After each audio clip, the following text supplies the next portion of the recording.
Yeah, call the SVSU meeting to order at 7 o'clock on November 28th. And basically, we'll approve the agenda, there's public comments.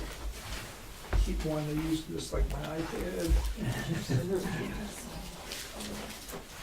Internal financial control form, financial operations related enclosed, treasury report October, consent agenda for the minutes, warrants, retirements, leave of absence, resignations, nominations. And then we have policy, which has number 5600, student freedom of expression, superintendent report. We'll have a discussion on proposed merger of the SVSU and whatever else he wishes to report, the chair's report. And the rest is for information, which is a student enrollment, budget status report, medical billing letter. And, yeah. Will we accept? Second. Anything to be added? All those in favor say aye. Aye. Okay, starting at the top. Is there anybody here for public comment? No public comment. Internal financial control form. Has everybody seen it? It's attached in your packets? So this is the statute that we have to vote on this every day, authorizing you to sign the form. Okay, the Vermont statute outline is Title 16, Education, Chapter 005, Secretary of Education, Subchapter 002, Superintendents. Cited as 16 BSA 242A. Internal financial controls. The superintendent or his or her designee shall annually, on or before December 31st, complete and provide to the supervisory union board and to all member district boards a copy of the document regarding internal financial controls made available by the auditor of accounts to 32 VSA 16311. The supervisory union board shall review the document provided by the superintendent within 2 months of receiving it. This was prepared by your Director of Finance and Operations, signed by me, and then it needs the chair's signature to be able to send it forward. Move to approve the chair's authority to sign the form. Second. Any further discussion on this form? So All- each board will get a copy? All those in favor say aye. Aye. Any opposed, nays? Okay.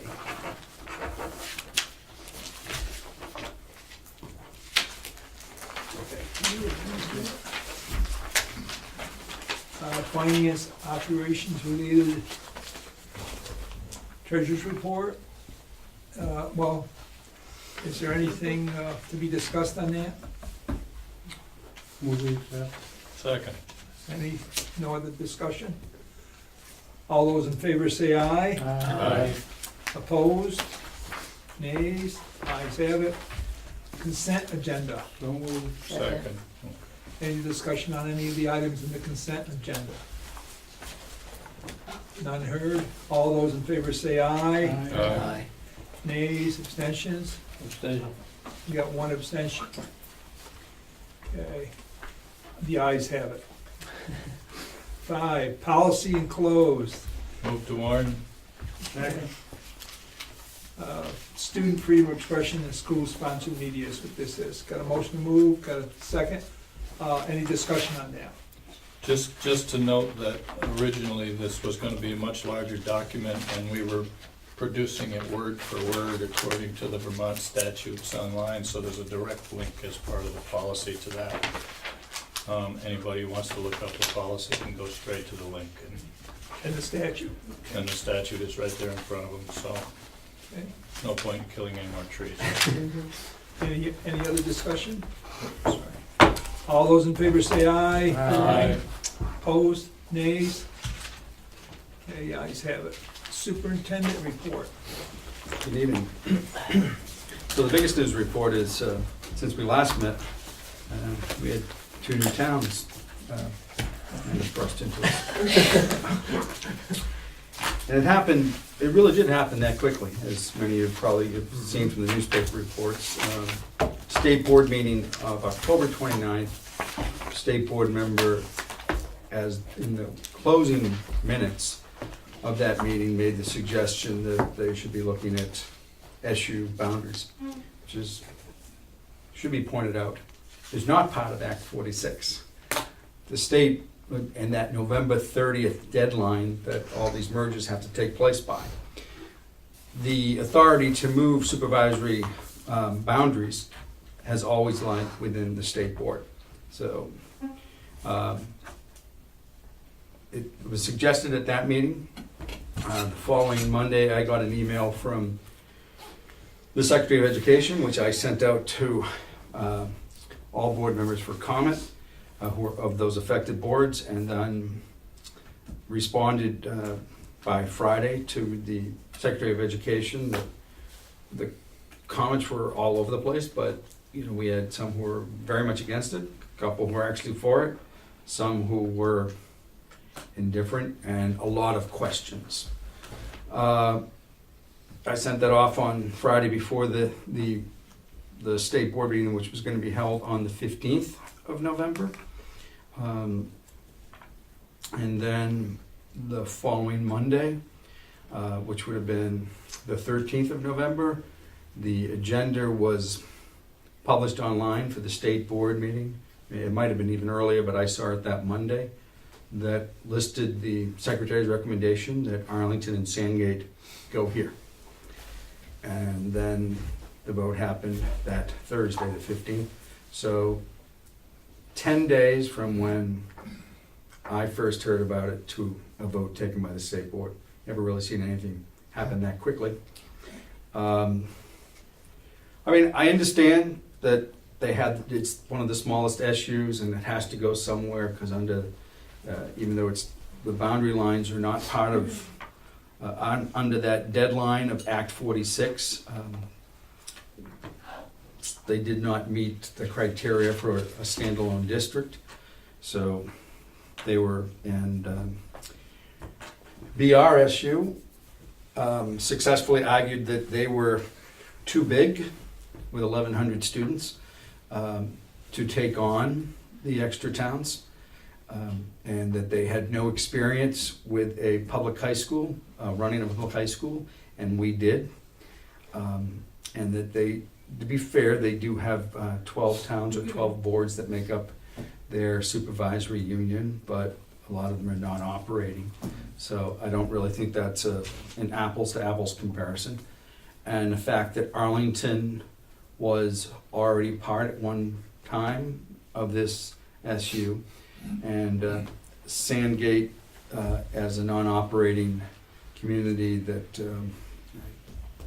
was considered, from my take, as the last thought, like, well, we'll just put them here too, and Arlington would come. What is that? They wanted the state board and the Secretary of Education's recommendation was that would happen July 1 of 2020. And Superintendent Arlington and myself testified that we asked that they would give us 6 months before they even take this vote, since we're just hearing about this, so that we could meet and talk. And no, they decided that they were going to take that vote that day. But their concession to us was to give us one more year to 2021. So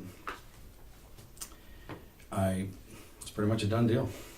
And my point to the state board is you're giving this without any of the financial incentives. If we had voluntarily merged it, and they asked, one board member asked, well, what's the financial impact? I said, well, the first one that comes to mind, but only having 10 days to actually really consider this, is the legal bills that we're all going to incur as we try to figure out how these two merge and what documents go. It's a different teacher's contract, it's a different policy manual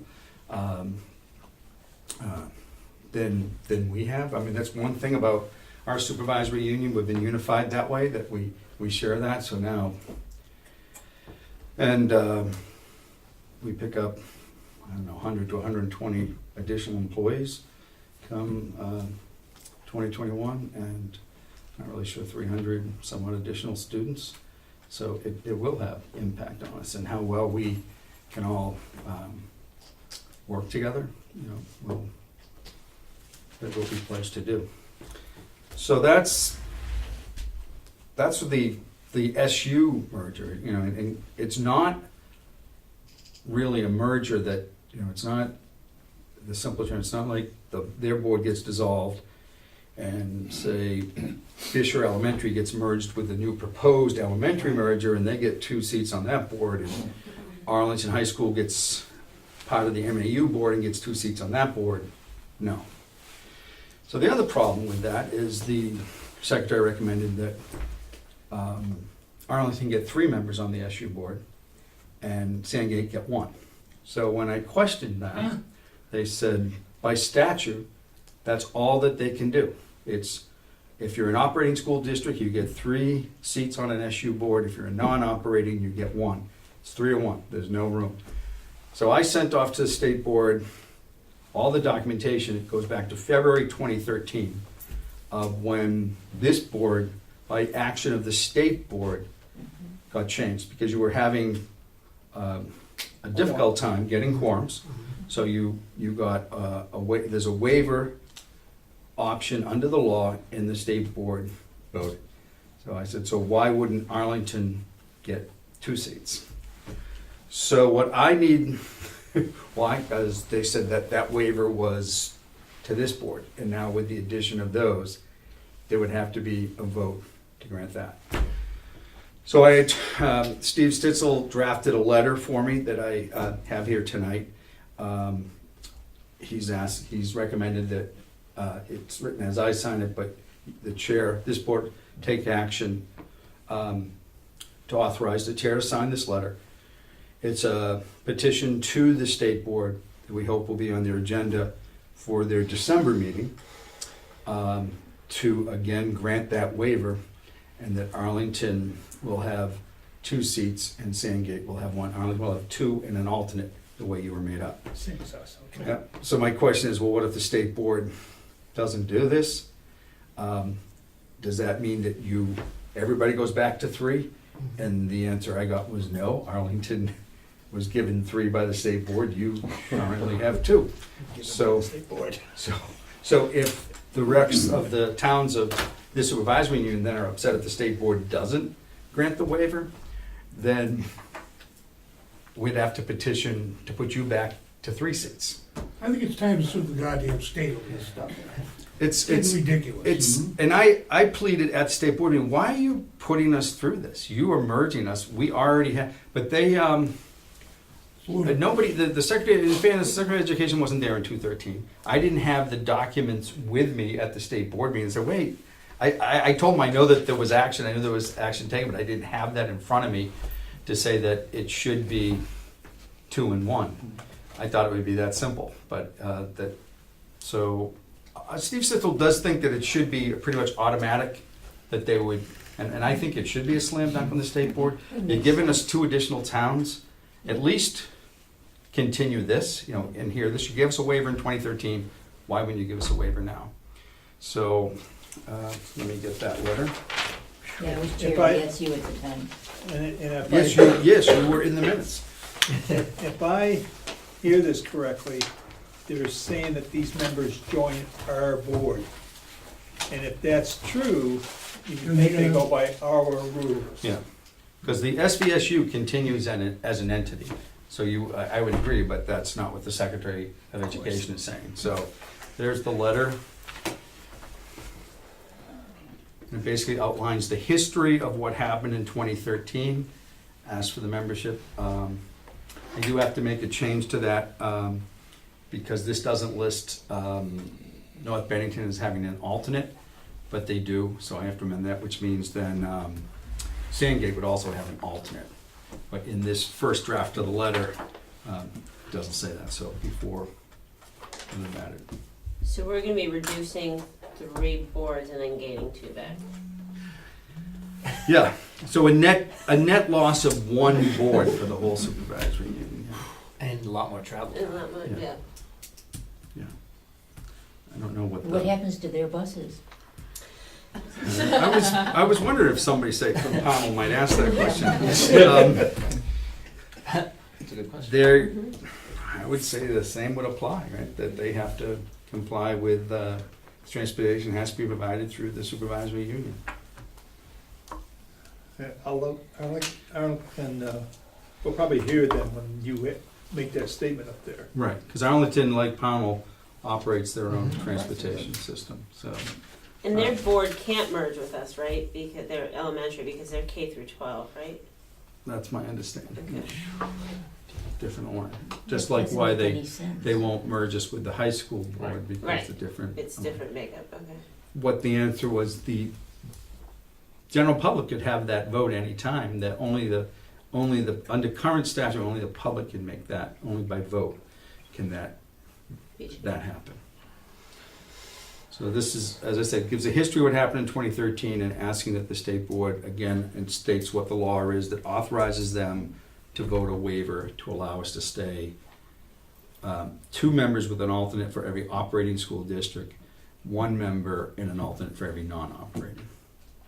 I would ask that you would authorize the chair to vote, the chair to sign that. Does anybody else wish to see this before you make a So motion on it? move the chair to I sign just it. wanna see if I I second. approve it, I second it. Okay, I got a motion, I got a second.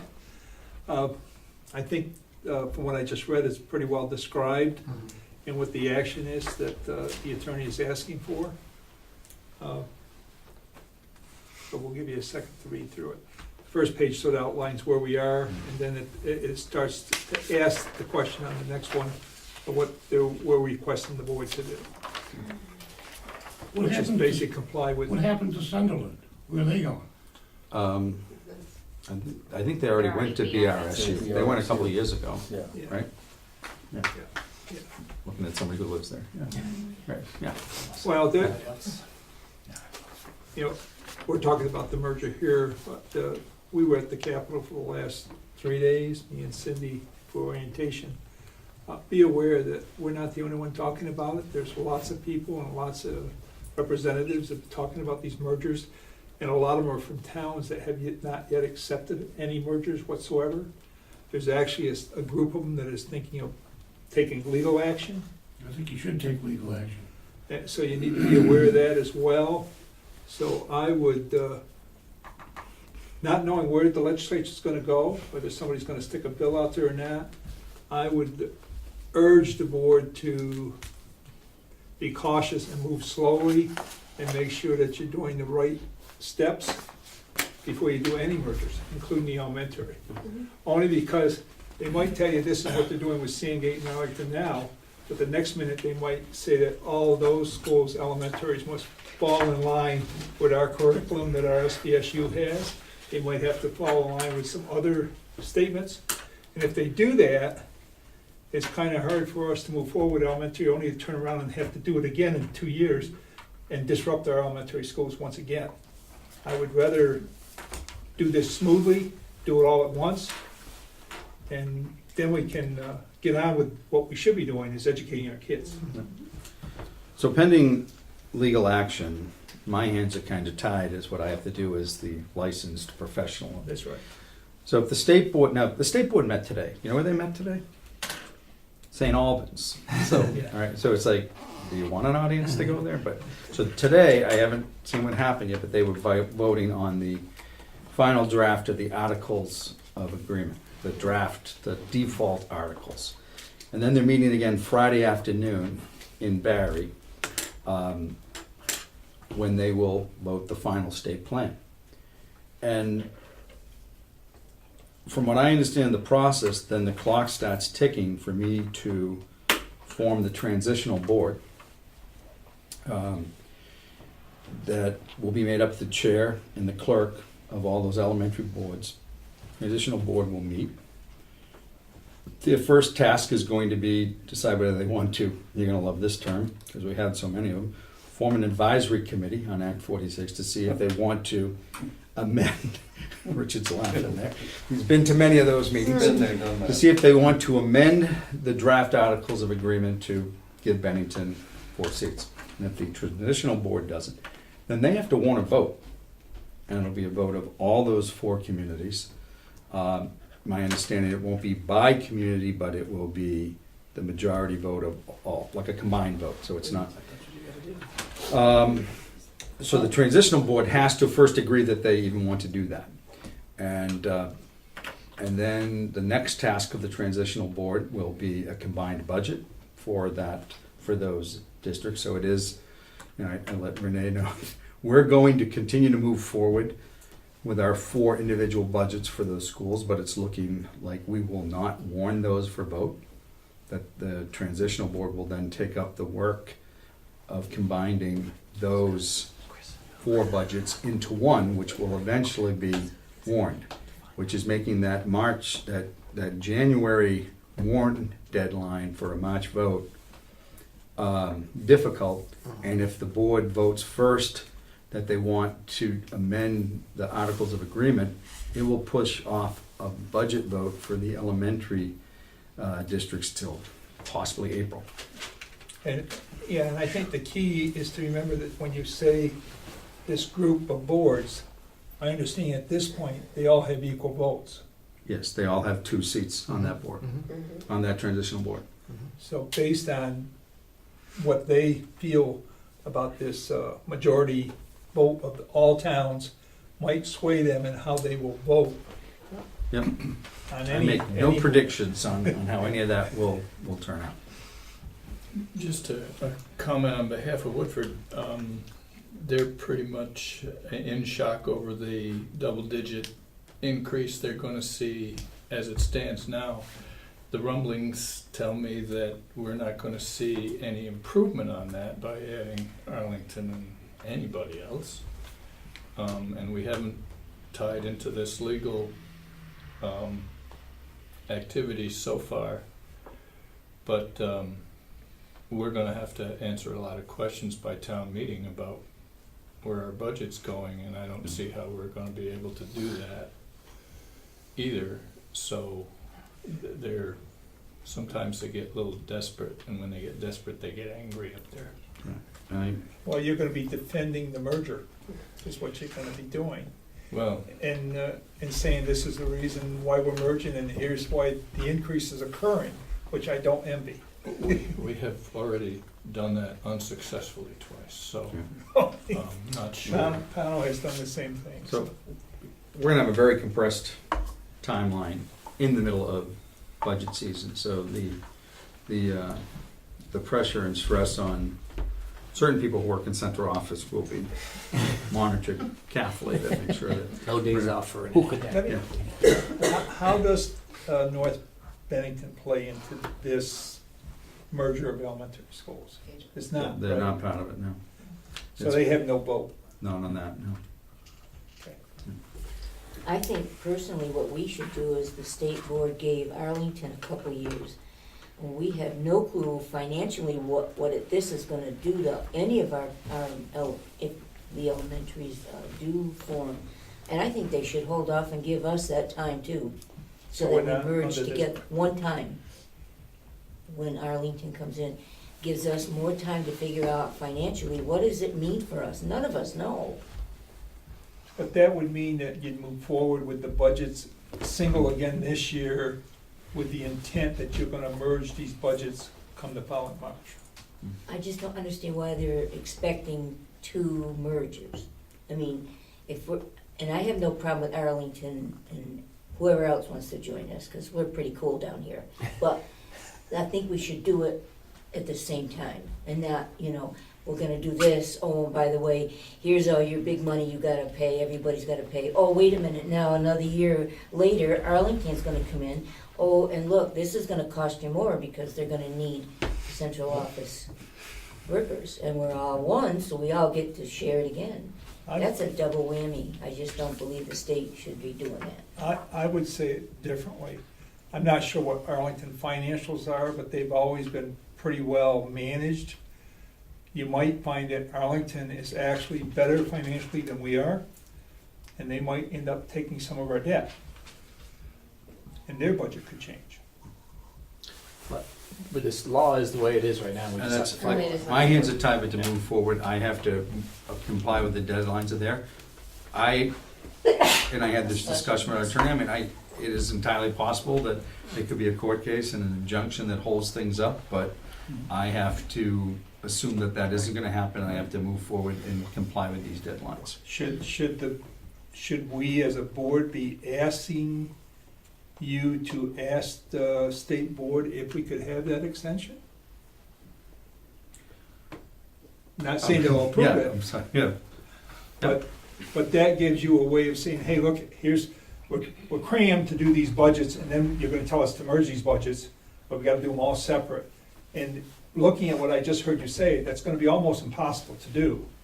So why wouldn't we ask the state board, only because they've already granted us this timetable to do this, and let them know that by doing that, with the other two schools coming in, when we create a budget, the budget might change drastically based on what those schools are. I worry that we might be, damaging ourselves if we ask, because I could see them coming back saying, well, we'll give you the extra year on your elementary merger, but now you don't have that extra year in Arlington. If you want to do it all together, you do it in 2000. I can ask our attorney, but I don't believe the board has the authority to give a waiver on the deadline, because it's the statute, it's the law. But I'm not an expert on that, but I would assume that, we could ask, but I don't think they have the authority to grant it. Makes sense. They did on the boundary lines, because that wasn't Because that was part of their this law. decision. Yeah. What's the wish of the board then? I meant this as informative, but, Yeah, I guess, as the chair, I don't see any harm in us requesting something, even if they say no because the statute doesn't allow them to.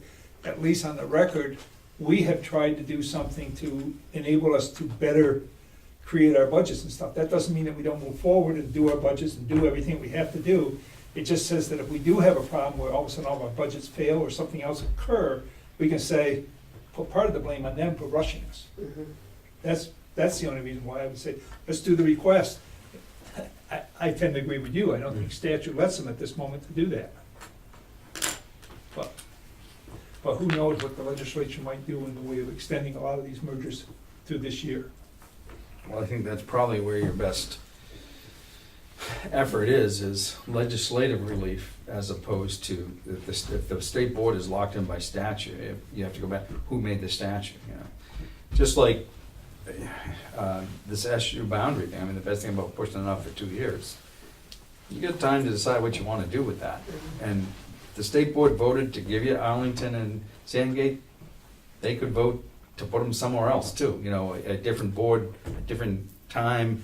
I'm not saying that would happen, but that's, who's got the authority to do what? They have the authority to do that. The legislature's got the authority to change the law or give you more time. But from the meetings I've gone to, I mean, there were board members who didn't even want to give us the 1-year extension on the boundary, because they said, we've discussed this, long enough, it was in the secretary's proposal, just because I didn't hear about it until this date. I go, well, it wasn't in the secretary's proposal, the acting secretary's proposal last fall. It was in their proposal, or, summer, it was in their proposal to look at supervisory borderlines, but we were hearing it was gonna be pushed off to spring, so. Anyways, I will keep you updated as we All right. move through this process. I haven't heard the board make any action, so I guess they don't want to request. I make a motion that we request It's whatever on we the can get. floor. Yeah. I'll second it. Go for the moon. What's the You worst gotta thing be you aware can that do? you're probably gonna get denied. So what? But I'm thinking, at least for the record, is You don't ask, you don't know. That's right. Do we wait until after the December No. meeting to see if we're gonna ask for 2 requests at the same time? Ask for everything up front. Ask them again next week and the week after that. The squeaky Ask them wheel every gets week until greased. somebody makes a decision. So the first thing we have on is to ask them to waive this requirement. Right. Which we've already voted on, right, or not? Yeah, No. we did. Yeah, you voted on this for the chair to sign this, that we're asking them to amend the size. Did I Make a call- motion, we cause trouble. Did I That's call all the it is. vote? No, you didn't call the vote I was on gonna that. say, I didn't think I called the vote yet. So, I'm trying to think of how best to do this. We could amend the motion, if we wish, to include your request. I'd like to take them separately. Take them separately. Yeah, Yeah. I feel like that one, to That's me, I much think more that's more important. Okay, I've got two board members telling me that. Wolford, what's your things? Yeah, Same. so- Separate. take them separately, yeah, I don't care. Okay. All those on the motion that's on the floor, say aye. Aye. Those opposed? Nays? Abstentions? Now we got a second I motion. make a motion that we cause grief. Well, you're gonna request for an extension. A request for everything. Alright. I'll Extension and I'll things that second. we want our way, not their way. Alright. I don't know how we're gonna get this written, but. Right. That's gonna be Richard's problem. Yeah, right. Work on it a little Raise bit. hell, Yeah. raise hell, that's all I want. Basically, we're gonna request for Extension. extension. To match the To Arlington. I don't not, want so it, to, not to exceed, but to to not match. to merge the 4 elementary districts until the date of 2020. 2020, when you. 2021. At the same 2021. time, we merged the Arlington and St.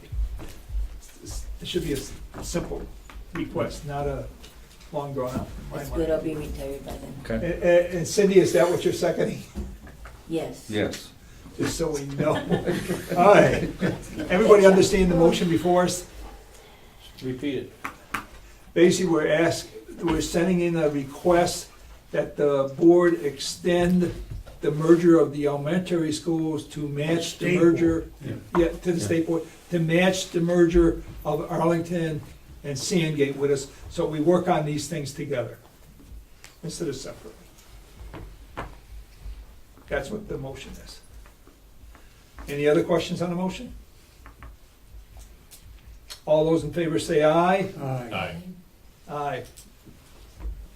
Aye. So how many ayes did I get? 1, 2, 3, 4. Nays? 1, 2, 3. It passes. I'll draft a letter to that, and you'll sign that too. It's a waste of time. Okay, before we get into People the should budget. not be afraid to raise hell. You're not dealing with anybody except your inferiors, Well, period. here's what you're gonna worry about. We're working on budgets, we're trying to work on things. We're lucky that 2 of our towns haven't gone with the groups that are hiring lawyers to compete against this, Yeah. which would stop everything that we're doing in a very bad way. Because those lawyers are gonna tell them to sort of try to separate themselves. And if that occurs, this will be stopped, and budgets will fail. So we're better off to at least try to do what we can do to make this as smooth as possible to occur. Otherwise, it's gonna be a very bumpy road, and I do think with the increases that are occurring in taxes for places like Woodford and Pownell, they will vote their budgets down. Yes, Bennington has more people and they can outvote us if it becomes a single thing, but this has been one of the things that has been the thing that everybody has been fighting about and arguing about all the way to the first no's that came out. We don't let the bully in the room take control. Just because you have more people doesn't mean that the largest person, me in the room, should have control of all of you. And that's my belief. Now, I know that's different rules, but I'll tell you, the Senate does it by county, and it's only 2 to each one, no matter what the population. You're looking at different ways that people vote, and we, as people in these communities, need to treat each community equally and make sure that they're represented in a way that they have a voice. That's what the goal is. I'll get off my soapbox. Well said.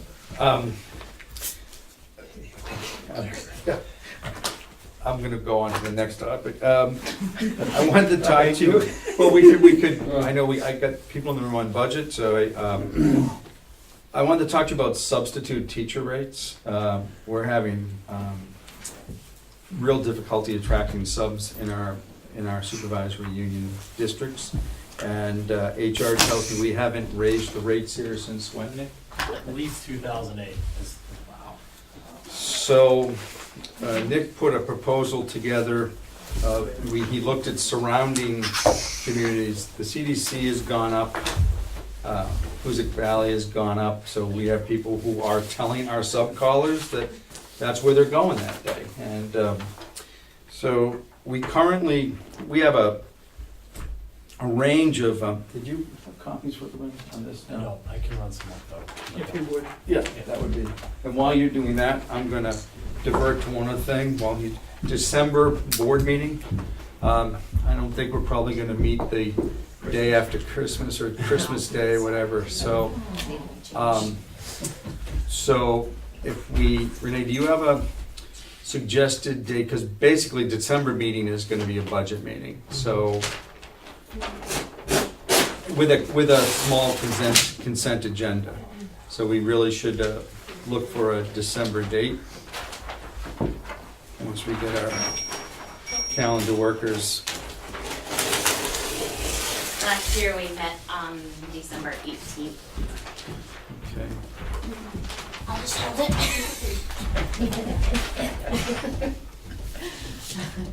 Good job. Teamwork. So December 18th this year is a Tuesday. Would we be available to change our meeting until that night?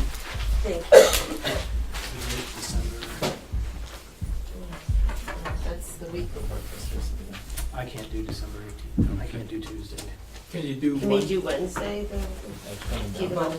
Wednesday the 19th will be panel and MAU meetings. What about the 17th, the Monday? What do you got going? I have meetings, I'm meeting on the 17th as well. Mondays and Tuesdays are normally at work. So Tuesday the 20th work for anyone? I mean Thursday the 20th? I can do Thursday the And could we do an earlier time for that one? It'd be a budget, we usually do the budget meetings at 5. It works for me, and the 20th. 20th. Sure. Does that I work don't- for- I don't- I don't Renee, does know. that work for you? Because we kind of need you at the budget meeting, so. Yeah, I think there's a high school concert that night, so earlier would be better, preferably. Oh, yeah, Okay, yeah. all right. Send something out. So, yeah, so we'll change that. Probably at 5. 20th at 5 here? Okay. Okay, thank you. All right, so, did you give everyone? Thank you. Everyone has a copy of the proposed rates, and kind of self-explanatory. The first question I would have by a board member is there sufficient money in the budget this year to do this? We met with Renee, and she assures each individual school board has a line item for budgets, and the most anyone has spent out of their budget, even up to this point, there's like 33% of what they had allocated for budgets, so Renee feels confident that we have enough in the line item to go up these rates. We really have a lot of absences that are not being covered, because we just move we can't get approve. enough stuff. So, okay, discussion. I'm kind of, this 39% increases, I mean, I What? understand they should go up, but 39%. The question I'm gonna ask is what do you normally get for a substitute? Are you hiring, are these each for what? We is hire vacant? very few in the teacher certified category, very few. Okay. So that, it's mostly, Nick, what we said the majority of our The substitutes, majority are gonna be no degree, maybe in some associates. associates, some bachelors, but certified teachers are We very, have a couple of teachers that come Yeah. down. that are certified. Mm-hmm. And that rate was set based on what our neighbors to the west are paying their certified teacher subs. They're our closest competitors, if you will, and we're losing, subs over there. And when you factor in what we pay for teacher coverage at the middle school or high school, which comes out to about $300 a day internally for teacher coverage, $125 is quite a bargain. So, but that is the smallest percentage of our subs are certified teachers. So, Yeah, okay, that was my question. And it sounds like the one that has the most certified teachers at Powell, and their budget will absorb that. I know Bennington will smile on that. Don't worry, once we merge, Bennington will be paying 60% of your subs. Okay, I don't think No. policy has anything, Yeah. has any connection to this, does it? I think it's board action. how many, I know we're looking at substitute. How many substitutes a year do we need?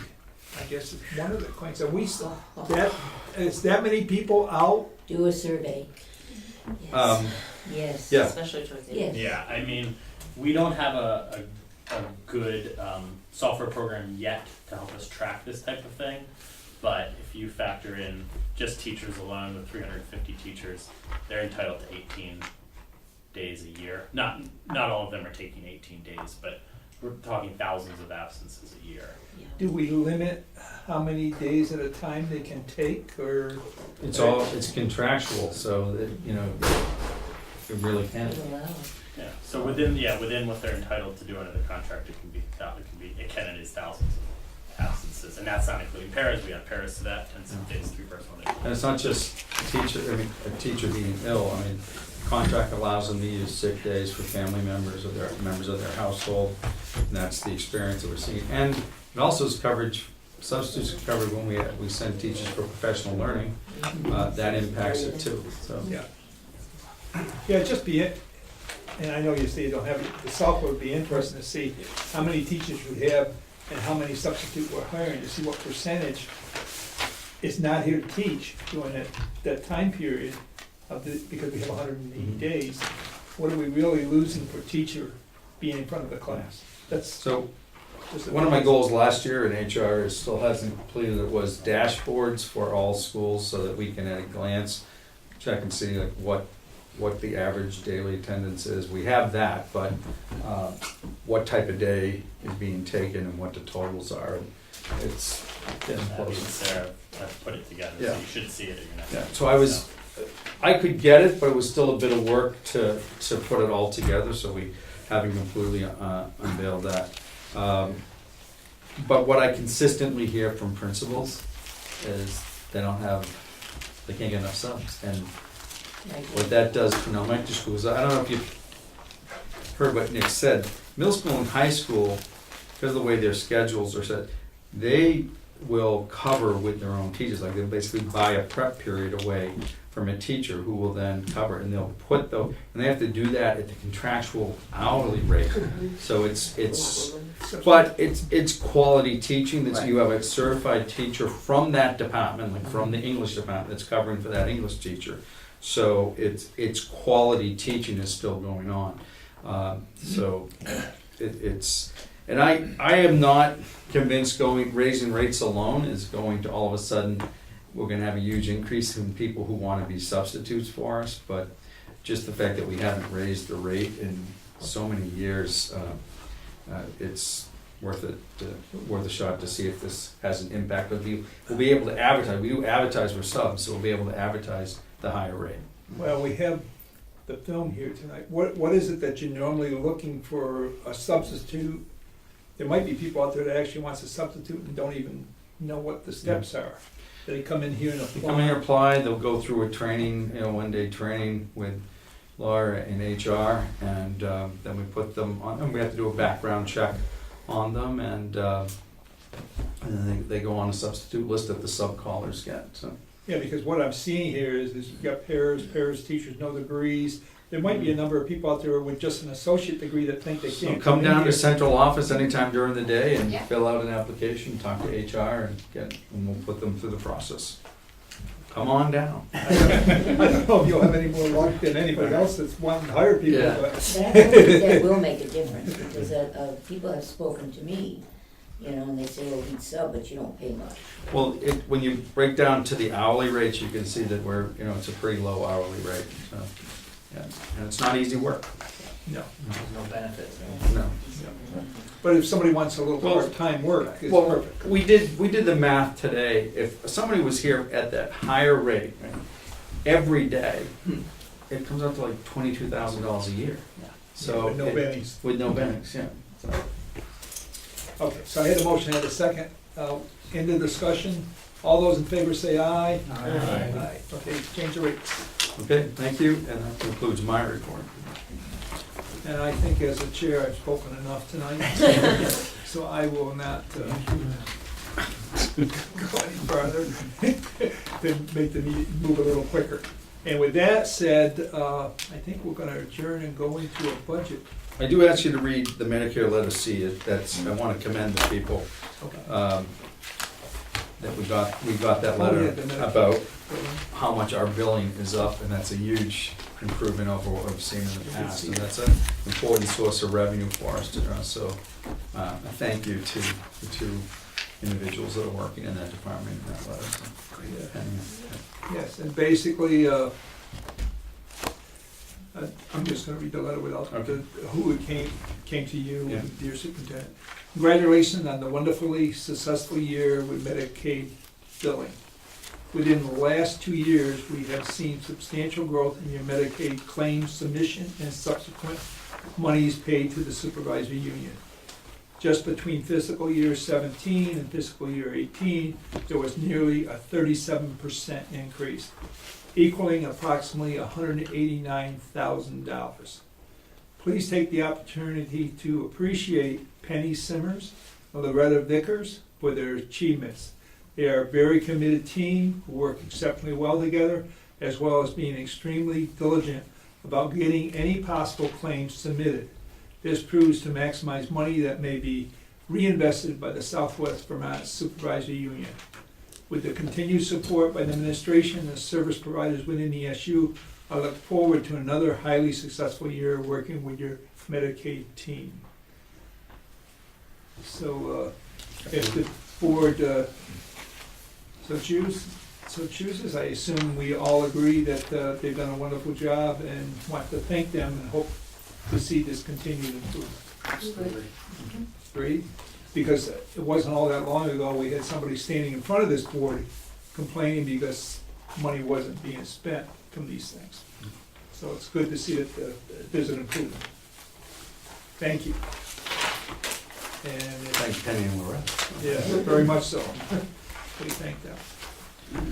Okay, and with that, I go back to my agenda, we need a motion to adjourn and move into our budget meeting. So Second. All those in favor say aye. Aye. Okay,